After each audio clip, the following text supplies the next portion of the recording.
All right, guys. This should be a relatively quick video. We're going to talk about reading a passer or a digger. And I know this is a concept that we don't talk about enough. You know, the ability to run our offense and defense is based upon knowing where the ball is going to be off of our first ball contact.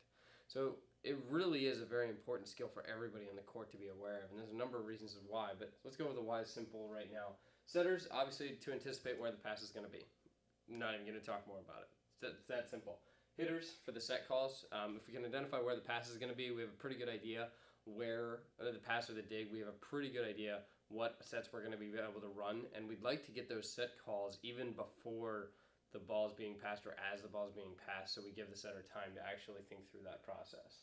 Passers, and we're thinking about this, why in the world would we want a passer to be able to read other passers? So if I'm passing out of the 6 and the ball's served in the 1 and I've got somebody to my right passing the 1, why would I want to read her? Well, for one, it allows us to tell what kind of, even if it's not passing, it's digging as well. It allows us to identify what kind of dig or pass it is, which tells us what kind of set we're going to be running likely, which tells you where you need to be cover digging. I know that's an extreme example, but the more likely example is emergency ball process. You know, if we notice that a player is passing the ball with a high platform, we all know what happens when that happens or when this happens. The ball is going backwards. So as soon as that's identified, we should be watching that passer precisely to identify, if, hey, if they come up, I'm going to go around behind them and make sure that this ball doesn't get shanked into the bleachers. All right, so emergency ball process is a big part of what you guys do as passers to make sure that you're reading each other. As far as our reading opportunities are concerned, there's really only 4 that I came across that are probably the most important one. The serve location, where it's served to. Where it's served to dictates a lot of where the pass actually goes, obviously. Angle of platform, left to right, super easy, down to up. Height of contact, where on their body they contact the ball, whether they're low contact, a high contact. It does identify where the ball is going to go, and then the type of the pass itself, whether it's a forehand pass or an overhand pass. So these are pretty easy. Let's start with serve location.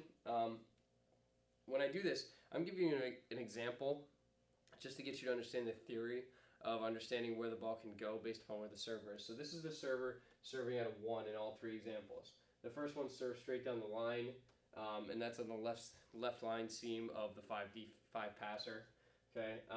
The second one is served between the seam of the 5 and 6 passer from 1. The third one is served between the 1 passer and the line. And it does have a differentiation as to how they can pass this ball. And it doesn't mean you can't get a real good angle from a pass, but more likely than not, if you're serving down the line, people like this serve because it really usually brings the set into the middle of the court, gets rid of the right side option. So it's an important factor to realize. If we really see that in one rotation, they're big hitters on the right side, like ours will be in some case, we want to take that hitter out. We're going to serve down the left side line, not because they have to pass and get out. That's one strategy. But the other is to make sure that we have the ability to keep the set towards the left side of the court, or the pass towards the left side of the court, trying to take that hitter out of that spot. If we pass, if we serve to between the 6 and 5 passers to the left seam of the 6 passer, you're going to get a perfect pass right where we want to run the offense. So what happens when when we go to the left seam of a good passer, you really need to be aware of not doing that. Then if we go from 1 to 1, we're going down the line, you're going to see this pass is more on the right side. So again, if they have a good hitter on the left side, we want to try to serve the left side of the court on that angle to make sure that we can keep that pass on the left side. The danger in doing this is that you're serving into their angle. So you're serving from the left into their right angle, and they're already perched at that angle. So that's the danger. That's why the line shot is a little bit more effective. When you're doing this, though, this is also something to keep in mind for serving strategy itself. To identify, one of the things that we want to do is make sure that we don't let this person hit. How can we avoid from this person hitting the ball, etc., etc. Height of the contact. When we talk about height, I mean, are we contacting the ball down at our stomach line, or are we contacting the ball up at our shoulders with our platform? The lower the platform, the more on the net the ball is going to be. So if you're a middle and somebody's tipping the ball over and you pass the ball with a low platform, obviously that's not going to work. If you're someone that's back in 6 on the back line and you have your platform up here, obviously that's not going to work either. So the higher the platform, the higher the ball, and the more potential it has of going backwards or straight up. The lower the platform, the more push it's going to have towards the net. Super easy. So if you see someone going to dig the ball and they see your platform is very low, as a setter, you know you need to get to that ball faster, or that net faster, because that ball is going to travel to the net real quick. Angle of the platform. Let's talk about left and right first. Super easy. If I angle left, ball's going right. If I angle right, ball's going left. That's simple.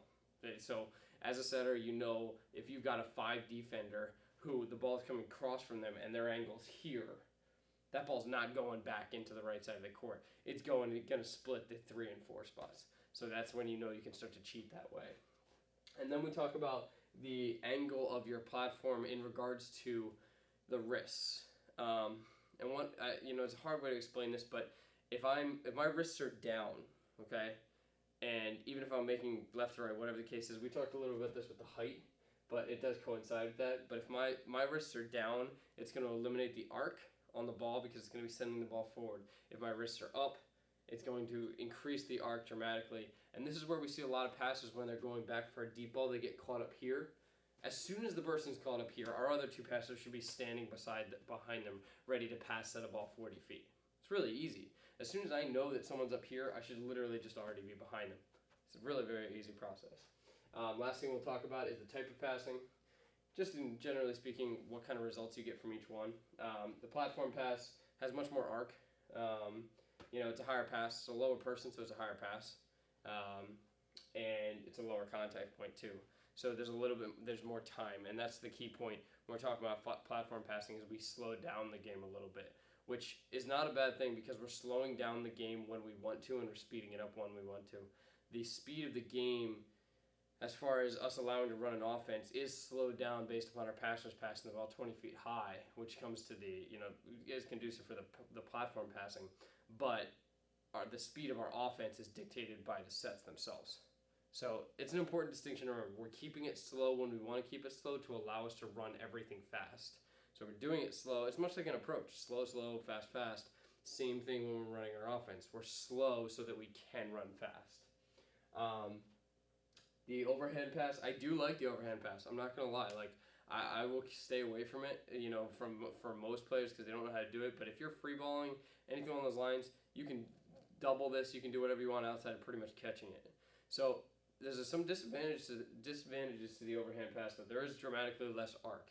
One of the advantages, though, which isn't here, is that the setter really does see a ball easier coming out of your hands than they do off your platform. There's more range with the platform. There's more variable.